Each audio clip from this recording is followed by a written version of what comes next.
যেকোনো অনুষ্ঠানে কখনো সখনো পোলাওয়ের পরিবর্তে এরকম একটা কিন্তু ভেজ বিরিয়ানি ট্রাই করতে পারেন। মাটন বা চিকেন কষা বা মাটন রেজালা বা যেকোনো সাইড ডিশ দিয়ে কিন্তু এরকম একটা ভেজ বিরিয়ানি দুর্ধর্ষ লাগে খেতে। তো যেকোনো অনুষ্ঠানে কিন্তু এভাবে ট্রাই করে নিতে পারেন। তার জন্য বেসিক যে সবজিগুলো থাকে সেই সবজিগুলো কেটে নিচ্ছি।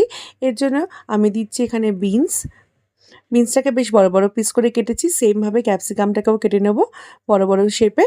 এবার সেম পরিমাণে আমি দিয়ে দেবো একটুখানি আলুটাকেও ছোট ছোট পিস করে ঠিক ওরকম সবজিগুলোর সাথে ম্যাচ করে কেটে নেব। আর নিচ্ছি একটু ফুলকপি, নিচ্ছি একটু গাজর, আর এখানে আপনার যদি বাড়িতে মটরশুঁটি অ্যাভেলেবেল থাকে ওটাও দিতে পারেন। এবার বাসমতি চালকে ভিজিয়ে রেখেছিলাম আধা ঘন্টা। সেই চালটা ভেজানো চালকে এবার ভালো করে সেদ্ধ করে নেব ৮০ ভাগ পর্যন্ত। ভাতটা তোলার আগে দিয়ে দেবো একটুখানি ১ চামচের মতো সাদা তেল, তাতে ভাতটা কিন্তু খুব ঝরঝরে থাকবে। ৮০ ভাগ সেদ্ধ হয়ে গেলে ভাতটাকে তুলে নেব, নিয়ে একটু ঠান্ডা করে নেব। অপরদিকে কড়াইতে দিয়ে দেবো সাদা তেল। নাড়াটা কিন্তু পুরোপুরি সাদা তেল হবে। চাইলে এর মধ্যে একটু সামান্য ঘি মিশিয়ে দিতে পারেন। আর এর মধ্যে দিয়ে দিচ্ছি পেঁয়াজ কুচি।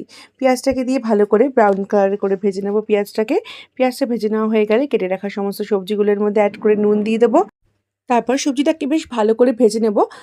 সবজিটাকে প্রায় ২ থেকে ৩ মিনিট ভাজার পরে এটা ঢাকনা দিয়ে ঢেকে রেখে দেবো টানা ৫ মিনিট লো ফ্লেমে, যাতে সবজিটা পুরো মজে যাবে। এবার দিয়ে দেবো একটুখানি টমেটো আর কাঁচা লঙ্কা, আর বেসিক যে গুঁড়ো মশলাগুলো হয় ধনে গুঁড়ো, জিরে গুঁড়ো, লঙ্কার গুঁড়ো, আর দেবো বিরিয়ানির মশলা ২ চামচের মতো। ঘরে কেনা বিরিয়ানি মশলা অথবা ঘরে বানানো বিরিয়ানি মশলা দুটোই কিন্তু ইউজ করতে পারেন। বিরিয়ানি মশলা দেওয়ার পরে এবার সবজিগুলোকে ভালো করে কষিয়ে নেবো। সবজিটা ভালো করে কষে যাওয়ার পরে গ্যাসের ফ্লেম কমিয়ে বা বন্ধ করে ডিরেক্ট ভাতগুলো এখানে দিয়ে দেবো। আমি এখানে গ্যাসের ফ্লেমটাকে একদম কমিয়েই ভাতটা দিয়েছি। আপনারা চাইলে গ্যাসের ফ্লেমটাকে এই মোমেন্টে কিন্তু অফ করে নিতে পারেন।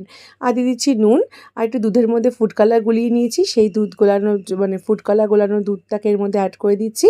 এর মধ্যে চাইলে আপনারা কিন্তু কেশরটাকে ভিজিয়েও কিন্তু সেই দুধটা দিতে পারেন। উপর দিয়ে একটু বিরিয়ানির মশলা ছড়িয়ে দিচ্ছি, একটু কেওড়া জল, গোলাপ জল দিয়ে ব্যাস এবার এটাকে ঢাকনা দিয়ে ঢেকে রেখে দিতে হবে দমে টানা লো ফ্লেমে ১৫ মিনিটের মতো। এবার ১৫ মিনিট পর ঢাকনাটাকে তুলে ভালো করে মিশিয়ে গরম গরম পরিবেশন করুন। রেসিপিটি খুব সহজ, তবে হ্যাঁ, রেসিপিটির মধ্যে কিন্তু আজকে আমি কোনো রকমের রসুন আর আদা ব্যবহার করিনি। রসুন আদা ছাড়া কিন্তু রেসিপিটি বানিয়েছি, যেহেতু মাছ বা মাংস বা মাটন যাই দিয়ে এটা খাবেন সেটা রসুন আদা দিয়ে করা হবে। তার জন্য এটা কিন্তু রসুন আদা ছাড়া করতে হবে, আর পেঁয়াজ দিয়ে অবশ্যই করতে হবে। পেঁয়াজ দিতে হবে, টমেটো দিতে হবে, লঙ্কা দিতে হবে, রসুন আদা কিন্তু একেবারে বাদ। এইভাবে একটিবার হলো বিরিয়ানিটি বানিয়ে দেখুন, ধরতে পারবেন না যে রসুন আদা দেননি। এতটাই টেস্টি হয় খেতে, আর মাছ মাংস যে কোনো সাইড ডিশ দিয়ে খেতে কিন্তু দুর্ধর্ষ লাগে। যদি ট্রাই করেন কমেন্টে জানাবেন রেসিপিটি কীরকম লাগলো। ভালো লাগলে বন্ধু বান্ধবের সাথে শেয়ার করে দেওয়ার অনুরোধ রইল। Thank you for watching this video. আজকের মতো এই পর্যন্ত।